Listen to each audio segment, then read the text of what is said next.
All right, hello. This is footage of me trying to repair a GameShark. So before I get into the actual repairs, I have here a red Game Boy Advance SP. It's my old one. And Kirby and the Amazing Mirror. And posterity's sake, checking. We get the logo in the Nintendo. Game starts up. Good. Next. The way this works, by the way, this is a cheating device. You put the Game Boy game into the GameShark. Then you put the GameShark into the Game Boy. And it's supposed to lock it in there. But it's kind of cheap. You can just pull it out, but you're supposed to push these buttons to remove it. So I'm going to leave this locked in there. You can see the game right there. And there's a switch here. That switch, where is it? I'm using the wide angle lens on the iPhone. It's very strange. This switch right here needs to be in the on position. Now, I haven't done any research on the GameShark, so how it works, I don't know. I'm sure it works like a Game Genie or something. You just kind of hijack the game while it's in flight, and then you can change how it works or something. It doesn't work. You can see that the Nintendo isn't here, which means that or the Nintendo text that verifies that the game's working is not present. Something's wrong.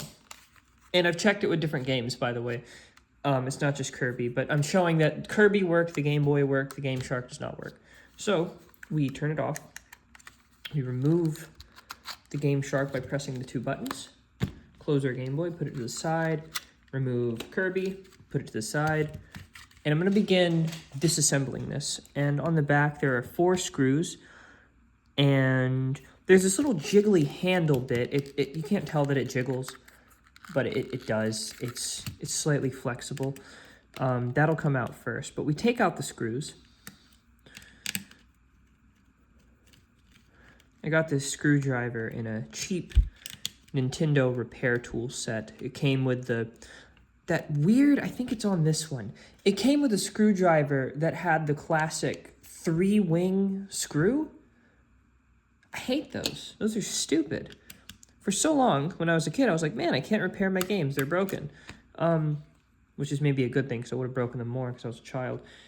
But they had the 3-wing screws. They have it in the Game Boy, too. It's a security measure, so you can't easily repair their devices without buying Nintendo licensed products to repair them for you. Or to send them off to Nintendo to have them repaired while you're under warranty. Anyways, we've got the back unscrewed, and what we can do is we can pry this open, take out the little jiggly handle thing. And earlier I was having some trouble with this. I have a feeling that getting the panel off means you have to push these buttons in. It's a real pain. I also don't want to break anything because this is kind of old. It's coming apart. That's good. I'm going to press that side in a little.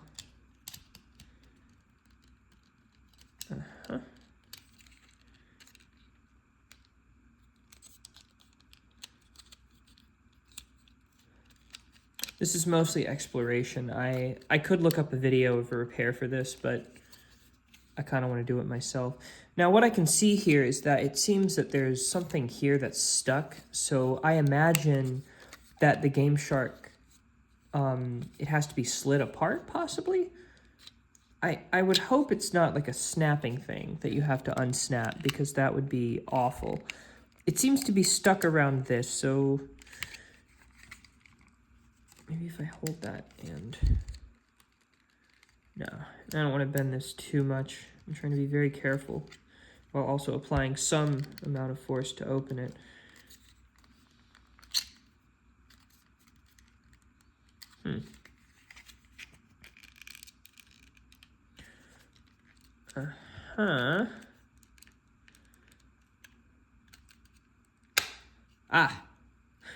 There we go. I see. Okay, so the little side piece fell out. That's the power switch cover. For reference, let me line this up. Actually, let me line it up under the light a little better. Let's see. Right there where my finger's pointing. It's a little hard to see in the light. That bit right there. The one that's shining a little bit, it looks like the letter P. It's next to this thing. That is the clamp that was holding this shut. So for future reference, to undo the GameShark, unscrew it first, and then kind of push it this way, push it that way to unclamp those little P clamp things. Anyways, okay, so before I actually take out the board, I want to note everything that's fallen out. This is the power switch. It's just the cover for the power switch. The actual switch is right here. This was the handle that fell out. This is the back cover. Back cover going on top of the Game Boy. We're going to take out the circuit board. And the side piece is unclamped, so you can see how this works now. The way it works is that you press this button in and it moves these metal arms down, and those metal arms actuate the locking mechanism inside of the GameShark. The locking mechanism, I believe, was over here. You put it in that way. Oh, the little leg fell out. Anyways, moving on. Locking mechanisms go there. I'll keep the arms in. I don't want them to stay out. I see. The way the locking mechanisms work, there is this metal arm. The metal arm goes in to that slot. You can see on the right side, the metal arm is still in there. The other one fell out. You just got to jam it into that bit. Just like that. So press in the button slightly, and then push the arm into the slot, and then the arm's back in. So that's pretty easy. If you're missing these, you can just make these out of sheet metal or plastic nowadays if you have a 3D printer. I'm going to put the back panel over here, and we're going to look at the board. Now, what I could do, if I really wanted to, was put this bare board into my Game Boy, and then put the game into it. And actually, we can look at this real quick. So, keeping in mind that this was oriented like this, if this was like this, and this is the front of the GameShark, the game went in the GameShark, facing outwards like that. Cool, so that means that the game goes in like this. This is how the game fits into the board. This is the entire GameShark. And this side this is the contact pins. Now, I don't have a digital microscope. I do have I have an optical microscope. It uses, it transmits light through a sample, so that wouldn't work very well with a PCB. I'd need a, I don't know the technical name for it, but I need a microscope that reflects light off of a sample if I wanted to do that. A digital microscope might be a good investment at some point. But anyways, what we can see here is that this board, it looks, the contacts at least, the contacts look clean. I see some wear and tear on them, but not enough to damage it. There's a capacitor right here. Capacitor looks fine. It doesn't look blown. I have a multimeter right here. This is a Fluke 77.4 multimeter. I got it at a flea market for like 50 bucks. So I'm going to be testing some stuff out with that. This is the power switch. Now, the interesting thing about the GameShark and like the Action Replay and all those devices, I don't think they need a battery. So this power switch, what it does, if I had to guess, is it switches on the digital logic inside of the GameShark. If the power switch is off, then the GameShark effectively just makes your Game Boy bigger. That's all it does. If it's on, however, it adds the cheating functions to your game. And for those that aren't aware of how the GameShark worked, you would plug in a game into it, and if the game had cheat codes on the memory chip inside of this, I don't know which one's the memory chip. It doesn't matter. You put the game in, and a menu would pop up, and you would be able to enter different cheat codes for different games. My favorite was, I used one of my copies of Pokemon Sapphire, and I would no-clip everywhere. I just wander around. If you weren't aware, back in the old days of Pokemon gaming, they would have these DLC areas, and in order to get to these areas, you'd have to go to GameStop or Blockbuster. Not really Blockbuster, but you go to some video game and video store, and they would have an event pass that you would get there, and then you could do it. And the sucky thing is that because it's 2025 right now, I cannot go back in time to find those. So your best bet, honestly, is to just use a GameShark to give yourself these items. The other option is you can use emulation. I don't like emulation that much. I think it's pretty boring. I like the actual hardware. It's more interesting to me. So a GameShark lets you do that without having to hack open your video games too badly. Yeah. Oh, and the other thing is that the cheats are not persistent, obviously. If you take out your game and put it back into the Game Boy, then what happens is your game is effectively non-GameSharked anymore. You can still save stuff from it, so if you added cheat items to your game, they would save usually, but you need this to be running the whole time while you're cheating. So, I don't really have a way to open this up further, I don't think. I see these two... Oh, this is terrible. For note, I have a TV in the background that I'm using as a reference. I'm mirroring my phone to the TV so I'm able to see what I'm doing while I'm clamping it down. These pegs, I'm not sure how they go in there. These are soldered in. So you can see here all of the solder pegs inside of those shiny stick things.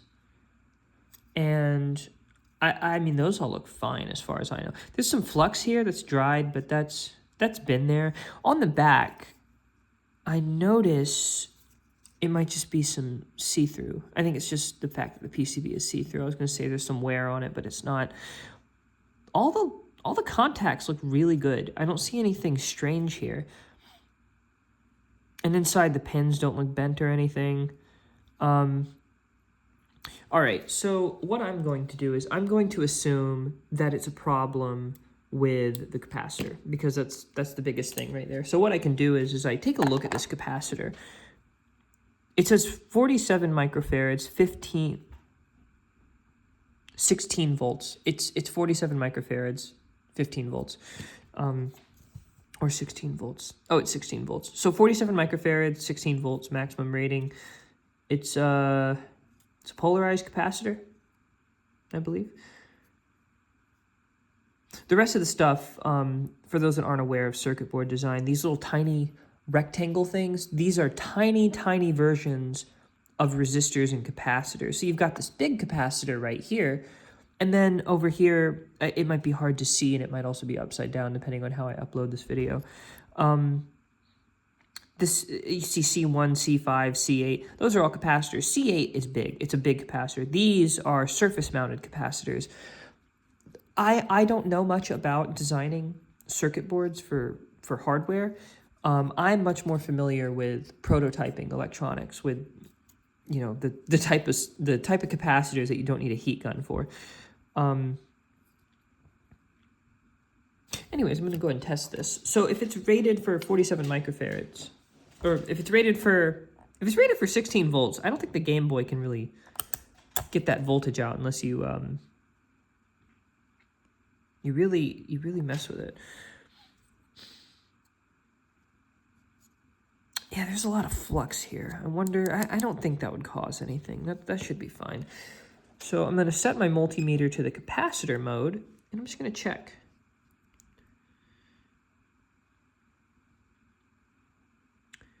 It says the capacitance is 185 microfarads.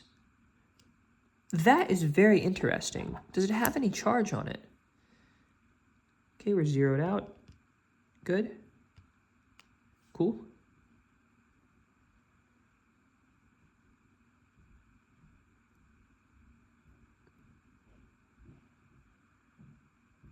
The capacitor is... It's got about 90 millivolts on it, so not much. All right, now I have my continuity tester. Hopefully the beep is audible. What the continuity tester allows you to do is if you have a piece of metal, I'm going to use a screwdriver as an example. It'll tell you if there's an electrical connection between the 2 points that you're touching. So the screwdriver is conductive, so if I tap the probes on 2 different parts of it, then it's like, oh, there's electricity traveling through it. This is a good connection. You can use this to debug hardware. I mean, none of these are going to be connected. But for example, this tiny resistor here, it says there's no connection there. It's because it's a resistor, so it's like, oh, that's a high resistance. That's not a wire. But if I do it on the same side of the resistor, you hear a beep.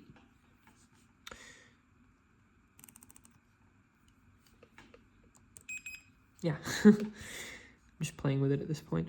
I don't really know how to, I don't know how to test this. I mean, the power switch could be screwed up. I think that rating, why is it so large? That is very strange. What could be causing that? Let me go back. Is it really saying that? What if I flip it?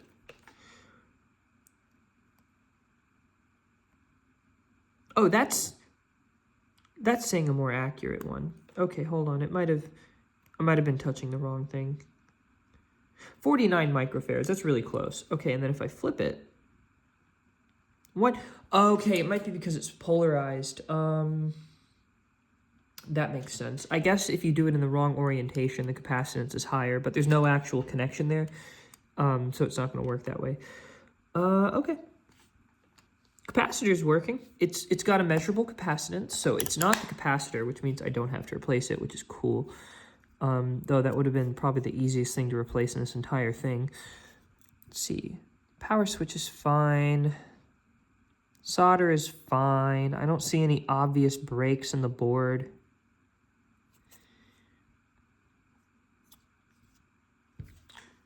Guess I can plug this in.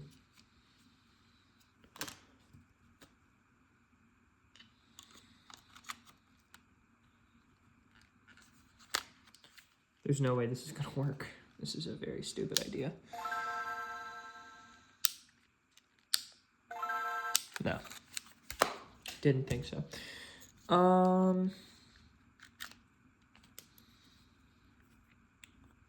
Let's see. I'd love to get this off. I wish I could. But I don't think I can without breaking it.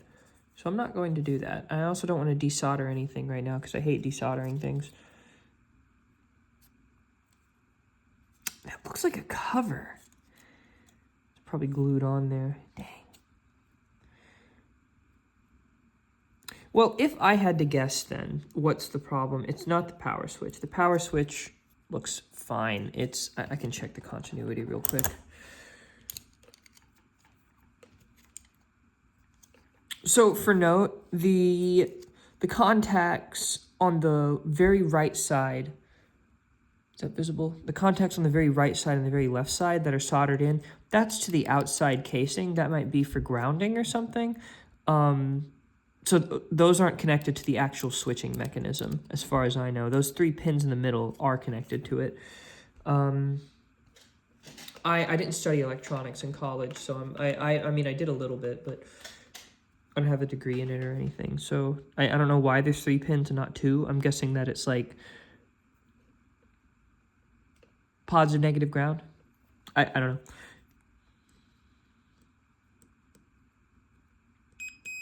Okay, that works. And then if I switch the switch, watch this. Isn't that nifty? So that's continuous. It's got continuity there, and then nothing. Switch works. Okay, well, it's not the switch. So the second easiest thing to replace in this is working, which is annoying. My guess, then, if I had to diagnose this, which I can't, by the way, I have no ability to actually diagnose this because I can't take it apart any further right now, is that one of those 4 chips is dead, which sucks. What I can do real quick is maybe give this a little cleaning, and then reassemble it and then try it again, because it could be a contact issue. As many would know with old cartridge-based devices, the contacts are a pretty big point of failure. I mean, even in these games, it's going to be very hard to see right now. I'm trying to angle the light inside of the Kirby game. You're probably not going to be able to see it. But the contacts are a little bit worn down, and that's just because it's played so often, and the friction wears down the conductive coating. Yeah. Okay, well, I guess I'll go ahead and try to reassemble this. I don't really know what else to do. I could probably research these chips. So let me just say them out loud. There's an Altera chip. If I had to guess, this is the major logic chip. This is like the big, I don't want to say CPU, but CPU. As far as I know, it's a CPU. It's the biggest thing in the GameShark. Or back there could be the CPU. I don't know. The thing is, and this is the annoying thing about repairing digital electronics, is that you have to find the data sheet on these chips and see what each of the pins does. Because there's no standard. Like, someone just invented this chip. This isn't like a 555 timer that's been used like 16 million times. This is a special chip for this device, and there's no way to tell what any of the pins do. So my only hope is to look up the chips and to just look into replacing them, I guess. And these are surface mounted, which is fine, but I don't have a heat gun. I do have some soldering iron, so I guess I could fix that. But that's going to be a real pain. And I also don't see any obvious signs of damage. There's nothing that's like blown up. None of the little capacitors are blown up. None of the resistors are dismounted. Really the only damage I see, it's not even damage, it's just some flux. It's been left on this. The solder connections all look really good. It's not going to be visible on the camera as much, but I'm looking with my eye just to look and check. Yeah, all the connections are fine as far as I can see. On this pin, so there's pin 1, 2, 3, 4. Pin 4 on this chip right here. There's a little bit of damage on it, but it's just some stuff. Like, the connection's fine. And because it's surface mounted, I can't look through and double check. And looking in the back, all the connections on the game cartridge thing, the port for the game cartridge, they all look fine. I don't see any disconnections there, as far as I know. Yeah, that's solid. They're all connected. Well, okay. Sometimes when you take stuff apart and put it back together, it will work again. So I'm going to try to disassemble this, and then I will look into redoing it, I guess, checking it again. A few moments later. All right, recording's continuing. I'm going to remount the phone. Okay, so the way I'm going to clean this, I just have a little alcohol pad here and a Q-tip. So I'm going to put a little bit of alcohol on the Q-tip. This is a new Q-tip.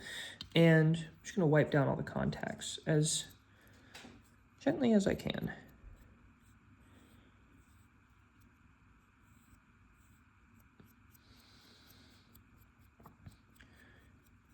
And this has a few effects. One, even if you didn't use alcohol, the mechanical action of the Q-tip on the contacts gets dust off. And the issue with cartridge-based games is that they're very, very sensitive to connection problems. You can contrast this with a CD-based game, because also software games that are completely digital. Because if the CD skips for a second, usually it's going to be fine. It's just going to cause a lag or something like that, unless it's doing it during like a load time thing or something, and then the game crashes. But with cartridge-based stuff, if the contacts are messed up, all the circuitry gets screwed up. Basically, this game becomes a part of the circuit of this device, and if this gets disconnected, that changes the circuitry and the entire game can no longer function. Which means that even the slightest connection issue can cause a major problem. So just by wiping off dust and stuff, you can fix some problems, usually. That's a kitty. It's kind of hard to get in here with a Q-tip. The main contacts are pretty clean.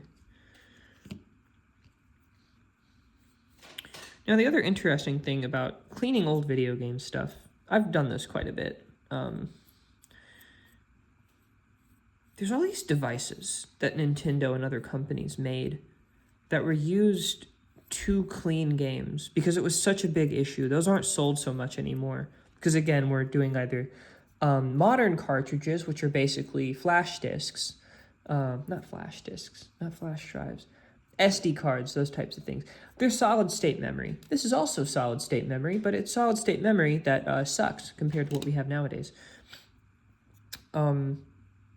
And disks. So disks and SD cards don't really need cleaners, but these do. And Nintendo's solution to that was just selling a bunch of crap that you'd buy, and people bought it, I guess, for some reason. Oh, of note, I don't know if this was actually on the GameShark when I bought it. It's just some molding issues. There's a little piece of plastic. I'm going to use the screwdriver to point to it. There's a piece of plastic right here. You can barely see it hanging off. It's just some molding issues.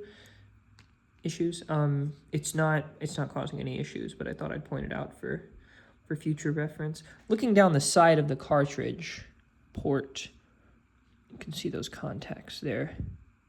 They look very symmetrical. I don't see any obvious issues with them. And again, I can't really get the Q-tip down there, so I'm just gonna put the alcohol pad in there and very, very gently. My goal is to just maybe make the contacts a little better. Using the alcohol pad and the screwdriver to kind of clean those a little bit. Okay, well, now I can try to reassemble it. Emphasizing try, because I've never done this before. So if I remember correctly, you had this is the front. Let's look real quick. You can see the outline for the molding where these went. So this one went on this side. Went like this. Yeah, it went like that. And I'm assuming it locks. Yeah, it locks into that little leg. So what might be best is I take the leg out, put the locking pin. I'm going to call it the locking pin. I don't know what it's called.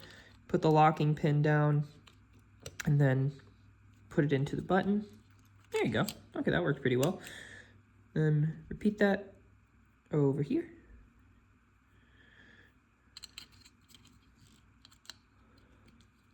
Then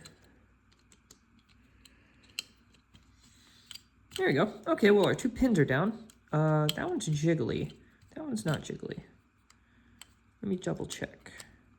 It's jiggly because it's not fully in there. Ah, there we go. Perfect. Okay. So now the two locking pins are correctly installed. Now what I can do is I put the board back in. Now it went like, let's see. The power switch was over there, so the power switch goes like that, right? There we go, okay. And then I can put the power switch cover on. Cool, and then I can put the front cover on. And it's gonna be really annoying to get it on the back because you gotta clamp it on with those little pins. I hate that sound. I don't know if anyone watching has, whoever is watching, because I don't really do YouTube. Oh, I gotta put that in, don't I? Crap, I can do it still. I don't know if anyone watching has installed a CPU before inside of a computer. But when you install a CPU, I was told that it is an agonizing sound. It sounds like you're breaking it. And for context, those that don't know, the CPU in the computer is pretty delicate, and it's also very expensive. It's not as expensive as the GPU, but it's still a very important device, and breaking it would be really bad. And when you install a CPU in a computer, it just makes this awful crunching noise. And it's supposed to make the crunching noise, and I just think it's funny because it's It's just the antithesis to what you think a very delicate electronic device would sound like when you install it. Having trouble getting this back on. Let me...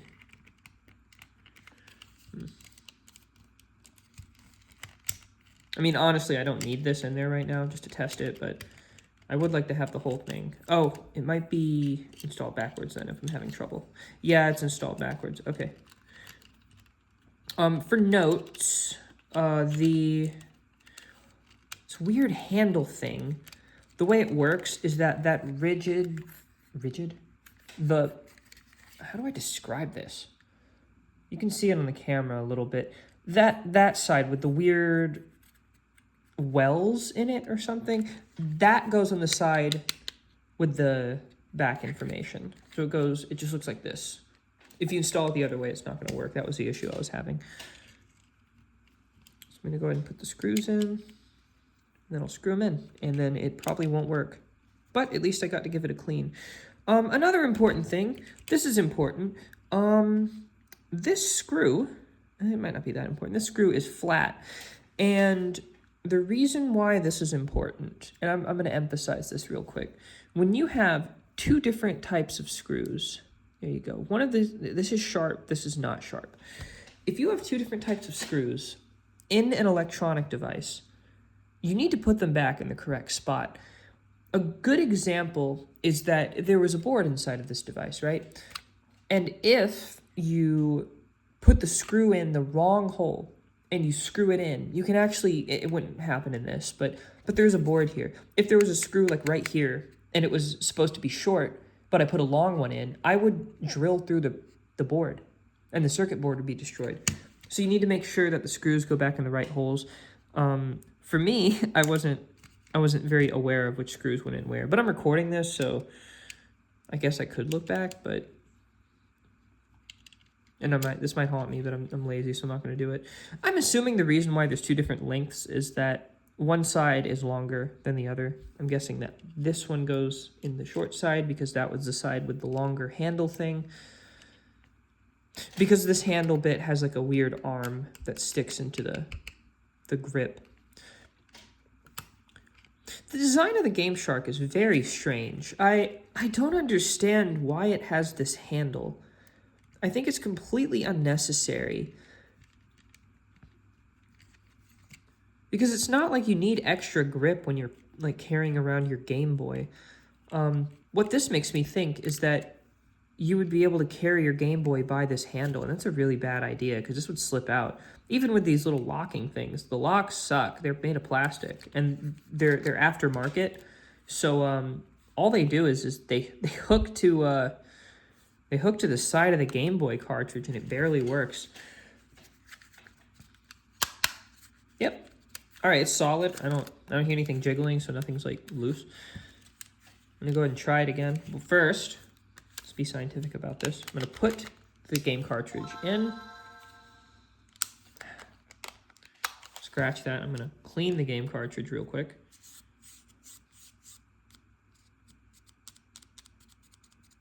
I'm gonna clean the Game Boy real quick. I could test this on a different Game Boy, by the way, but I already did that, and it's the same problem. So it's the GameShark. Corrupted. Do it again. There we go. Gotta love old games. All right, Kirby works. Yep.